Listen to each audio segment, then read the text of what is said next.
Greetings fellow Kerbal, my name's Chris, aka T-Rex, and welcome to Kerbal Space Program. This is perhaps one of my favourite games of all time, and I have dumped many hours into it. But for new players, this game can have quite a steep learning curve, which can be a serious and sometimes off-putting challenge. So I'm making this new series as a sort of beginner's guide for new players, and I'm going to try my absolute best to make sure it's as simple and as easy to understand as possible. Which means I'll be keeping all of the technical jargon to a minimum, and if I do have to use a lot of complicated terms and phrases, I'll do my best to break it down as a layman speak as well. I'll also show you how to make the game a bit easier to play as well, because not everybody wants a hyper-realistic mini NASA experience. Some of us just want to shoot ridiculous and over-engineered rockets into space, and there's nothing wrong with that. Along with this series, I'll also be making a bunch of dedicated tutorials to go along with it. Each one will be focusing on a specific part of the game. As a couple of examples, I'll be doing a tutorial on rendezvousing and docking vessels, how to build aerodynamic craft, and how to calculate transfer windows between planets, etc. And before we jump into the main game, a few bits of housekeeping first. I have installed a couple of mods that I will be using for this series. You will find a list of them in the video description below.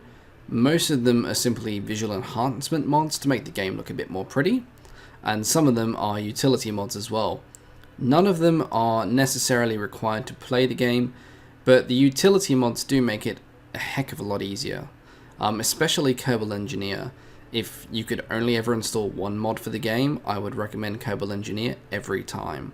It's not a cheaty mod by any means. In fact, it simply provides you with the information readouts that any real space agency would require to successfully operate their vessels. So yeah, feel free to install these mods onto your version of Kerbal Space Program if you're following on in your own version of the game. I'll be doing this first video on the assumption that you've just picked up and started the game. Now when you start a brand new version of Kerbal Space Program, when the game first boots up, you'll be greeted with this menu, and obviously feel free to tweak any settings graphically or sound wise that you wish, or change any controls. What we're going to do is we're just going to go straight in and start a new game. So you've got a couple of options. You've got sandbox mode, science mode, and career mode. For new players, I actually do recommend career mode, because with sandbox mode, yes, everything is unlocked from the beginning, but it can actually be a bit overwhelming just to have access to everything at once if you've not had any chance learning how everything works. So career mode is good because it limits with what you're started with, so you have to get to grips with the basics before you progress further on, which is exactly what we're going to be doing in this series. Also with the game, you can pick your flag. So the flag is what you use to plant on planets and stuff when you first land there with your Kerbals. It also goes on the side of your little rockets, and it is also featured in certain areas of the space agency complex. So where is my flag? There it is. We're going to be using my flag for this series, obviously. And we're going to go into career mode, and you can tweak your difficulty options if you want. There are quite a few options here. Now, one of this is the options that's automatically selected is no entry purchase required on research. In this game, you unlock technology by researching it, which you spend research points to unlock. If you untick this, not only must you unlock technology using research points, but you must also then purchase those parts that have been researched as well. That adds an extra level of difficulty and challenge to the game, and it's definitely makes the career mode go a bit longer. But because this is more of a beginner's guide and a tutorial series, I'm not going to worry about that. We're just going to unlock the parts and learn how to use them. I'm leaving everything else exactly stock. So we're going to start with 25,000 funds, no science, no reputation, and everything, all the accelerators are exactly as they normally are. And we shall call this one tutorial, if I could spell career. And we'll start.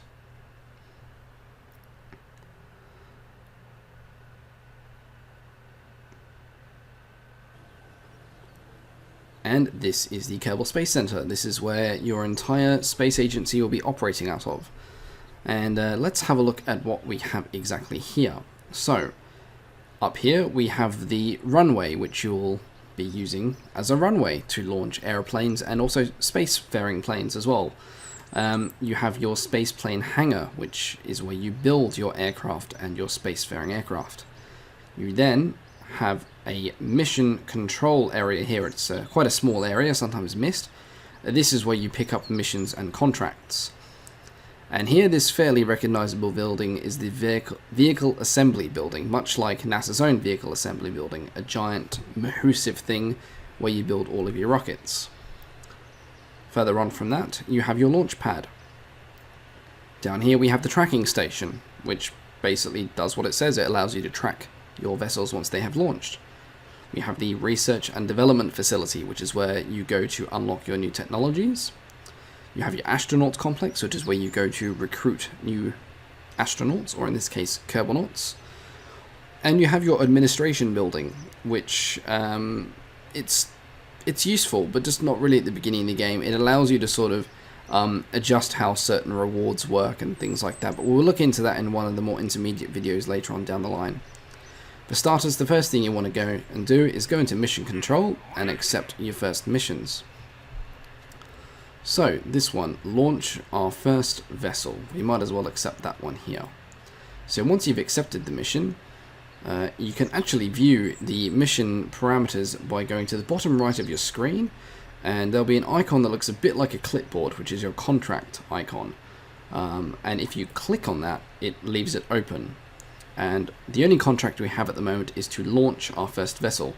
And if you click on the little plus symbol here, it opens up a little sort of tooltip, which basically gives you a hint. So launch your first vessel off of the launch pad or the runway to achieve this goal. So we might as well go in and build our first little rocket. So this is the vehicle assembly building. So let's run through what we can see on here. On the left of your screen are your object tabs. So all of the parts that you use to build rockets are filtered down into types, basically. You've got your pods, fuel tanks, engines, command and control, structural, couplings, payloads, aerodynamics, ground, which is actually things like landing gear, landing legs, that sort of thing, thermal, which can be heat shields and radiators, electrical, communication, science, and utility.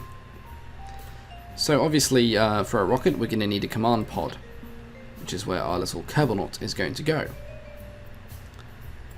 And we don't have any fuel tanks yet, but what we do have is a Flea solid rocket booster, which is the first rocket motor you basically start off with in the game.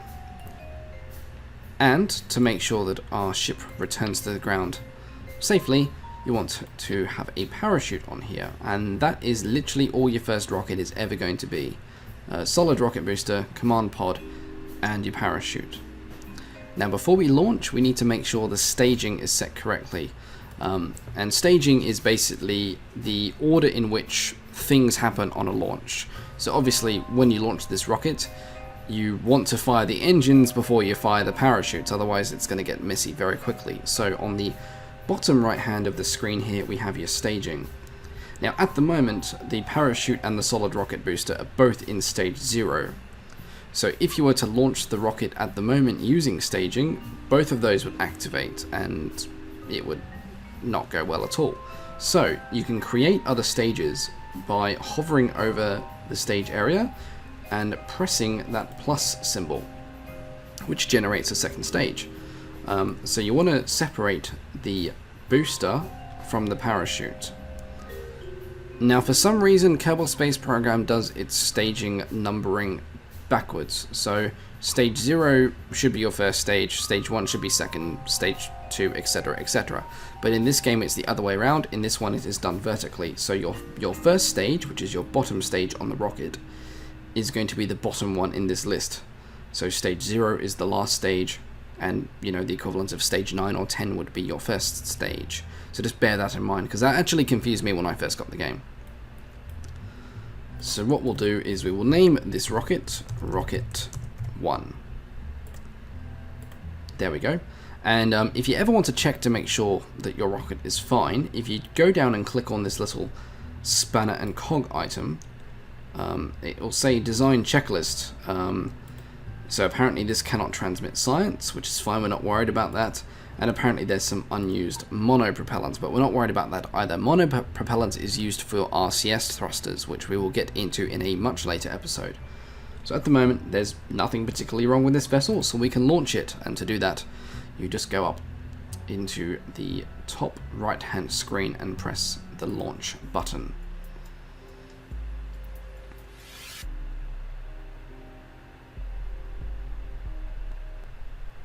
Now, provided you're running with the default configuration of controls for the game, to launch the rocket, all you want to do is press the space bar.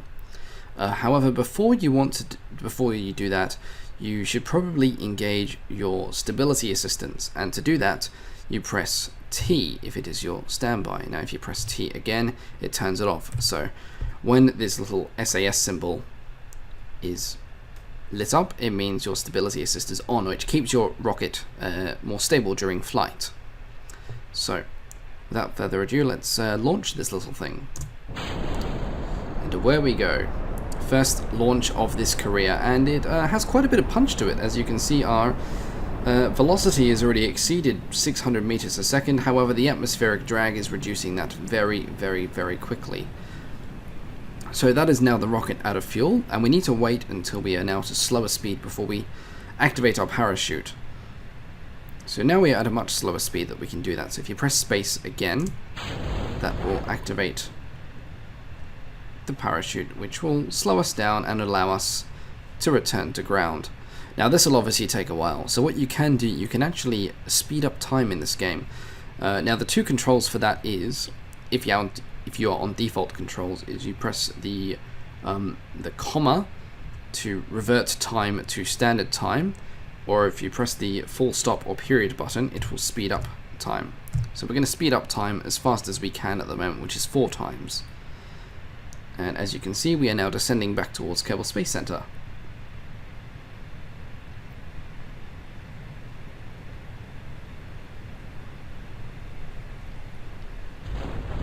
And there we go, about 300 or 400 meters from the ground, the parachute deploys and slows us down to a very easy 6.5 meters a second. And we'll just revert to normal speed now. And that is our ship landed. And all you need to do now is, now that the rocket is landed back safely, you move your mouse to the top of the screen, hover over the altitude icon, and it allows you to recover the vessel. Simple as that. And that is the first launch done, and for doing that we have actually earned a few science points as well. And we have received some funds. So if you want to review what you got as a sort of reward or any milestones you've achieved from a particular mission, if you go down to the bottom right hand of this screen, the absolute bottom right, there's this sort of signal icon here. And you've got some green ticks, so contract complete. A very nominal launch. So that is that done. So we'll just get rid of that. And then contract parameter complete. We launched our first vessel, so we got some funds, a science and a reputation point for that as well.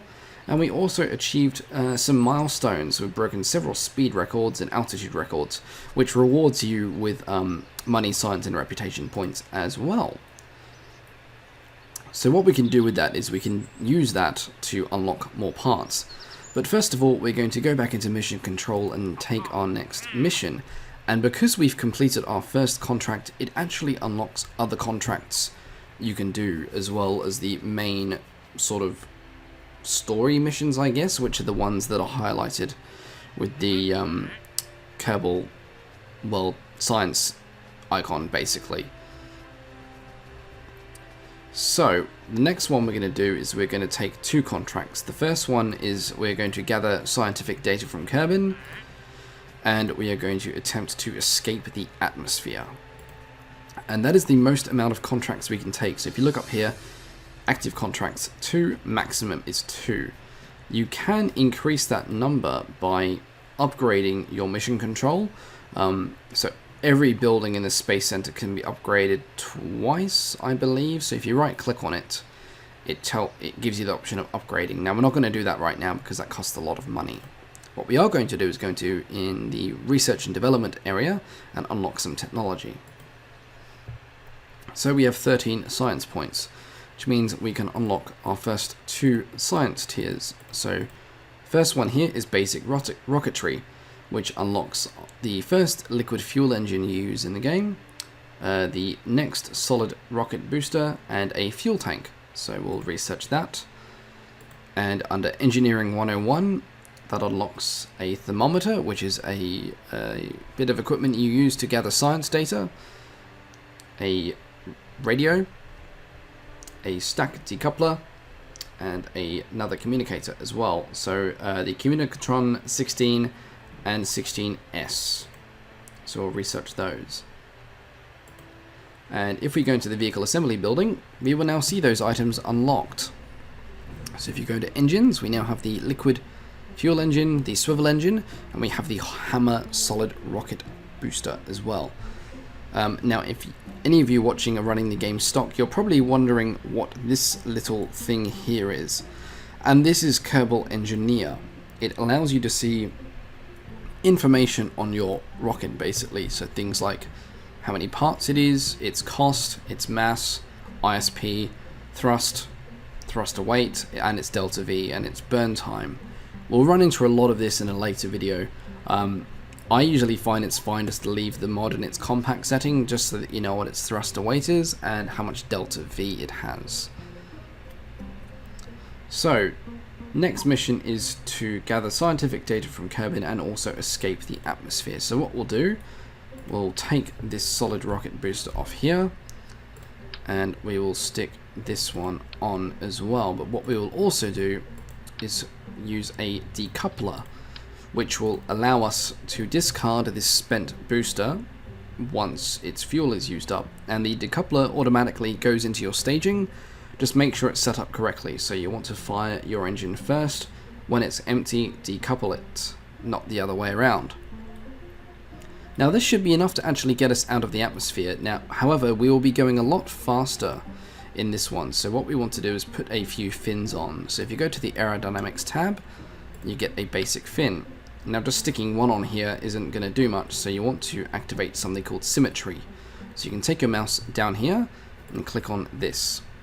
Now for each yellow shape there is, it tells you how many fins you're going to get on. So at the moment it says we're going to put 3 fins on, and here we go. And there are 2 forms of symmetry. You have loose symmetry like this, or if you click on the snap option here, it allows you to snap things on. So we'll do that.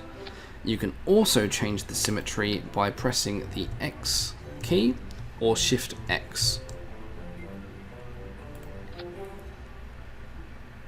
And that's it. So that is rocket number 2 done. So we can save and launch that one. And this one should definitely go a lot further than the previous one. Alright, activate stability, and let's go. And away we go, and we are shooting up a lot higher this time around. Already hitting 300 meters a second, still going. 500, 600. Yep, we're really going now. Over 1,000 meters a second, and it's actually getting to the point where we're going to overheat. Oi, there go the fins. Pop, pop, pop. Yes, that is the thing. Thermal heating from friction is a thing in this game, and we will learn about that more later on. Now, you're probably wondering how high we're actually going to end up going. We're already at 35,000 meters, so if you press M, it will take you into the stellar map mode. And if you look at this thing here that says AP, that is your apoapsis, which is the maximum altitude your ship will reach before it begins its downward descent. Now, in terms of orbits, your apoapsis is the highest point of your orbit, and something called the periapsis would be the lowest point in your orbit. Now, I have a mod installed which will also allow me to read this without having to go into that map, which is Kerbal Engineer. However, I have yet to configure it. And we are officially now in space. So space for this game is anything above 70,000 meters or 70 kilometers. And we are well and truly there. In fact, we're going to keep going for a while. So we might as well speed up the game a little bit here. And when you're in space, you can time warp a lot faster than you can in the atmosphere. And before we start entering the atmosphere again, we're going to press the spacebar again, and that will activate our next set of staging. And there goes the booster. And now we'll want to point our ship back down again as we begin our re-entry. Now we're not going particularly fast, so there was no reason to put a heat shield on this pod. So let's speed up our descent because we don't want to be here all day.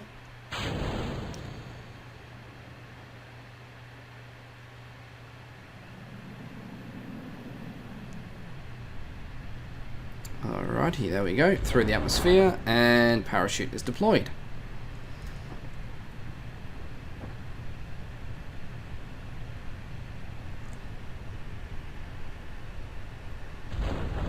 There we go.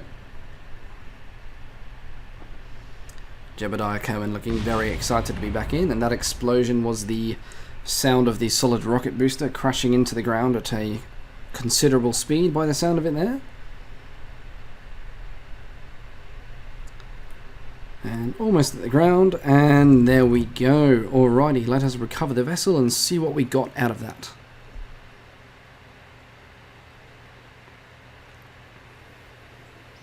Alrighty, so we got some more science points. We're up to 27 science now, which is excellent, and we got a bucket ton of funds. We're up to 232,000 in funds now, which is excellent. It means we can build some much larger and expensive rockets. We got our contract completion. We escaped the atmosphere, and we have broken some more records as well. So that is one of our contracts done. The only other contract we have left now is to gather scientific data from Kerbal. And all we're going to literally do is go back in and take this same rocket, but we're also going to put a few science things on it as well, which is the thermometer and a mystery goo unit, which are two science things. These two things here are actually part of the Kerbal Engineer mod, so if you slap one of these onto your rocket, it'll give you your Kerbal Engineer readouts. Now we're not going to launch this rocket, we're purely going to gather scientific data from Kerbal, from this one. So if you look at the screen now, on the left here and on the right, this is your Kerbal Engineer readout, and we'll look at that a bit more when we do our next launch.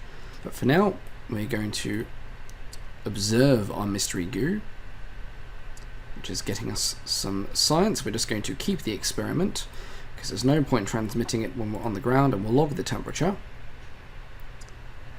And then we'll take a crew report, and we'll actually also get our astronaut to do an EVA, because even though we're on the ground, the EVA report will still give us a bit of science. And we'll board the vessel, and we'll recover the vessel.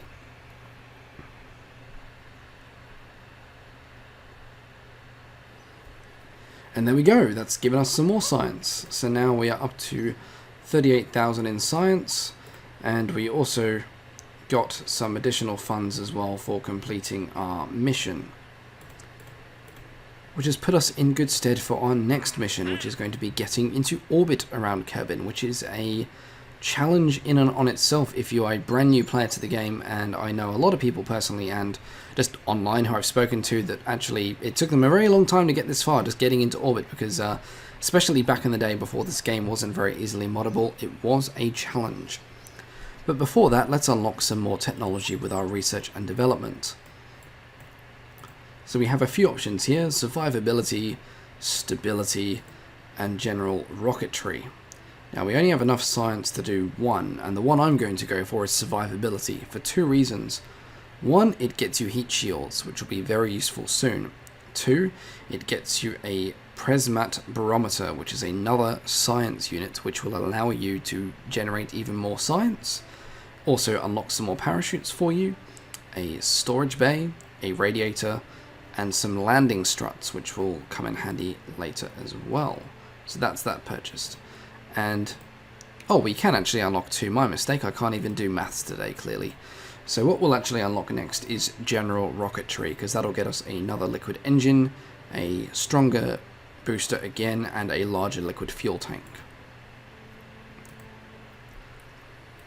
And that is where episode 1 will come to an end today, as I purely wanted to make this a very entry-level beginning episode, just showing the basics of how the games works. Now, moving forward, these episodes will accelerate a bit. I won't go nearly as slow as this one. I just wanted to make this first episode a very easy entry. So starting with the following episode, we'll be learning how to orbit Kerbal. Until then, I hope this has been informative. Please let me know if I'm going too slow, or if the audio is too rubbish, or if, it's just boring in general. I'll try and speed things up a bit. Everything will be a lot faster moving on. It's just this first episode I wanted to make quite and easy to understand and follow. Thank you so much for watching, guys, and I'll see you next time.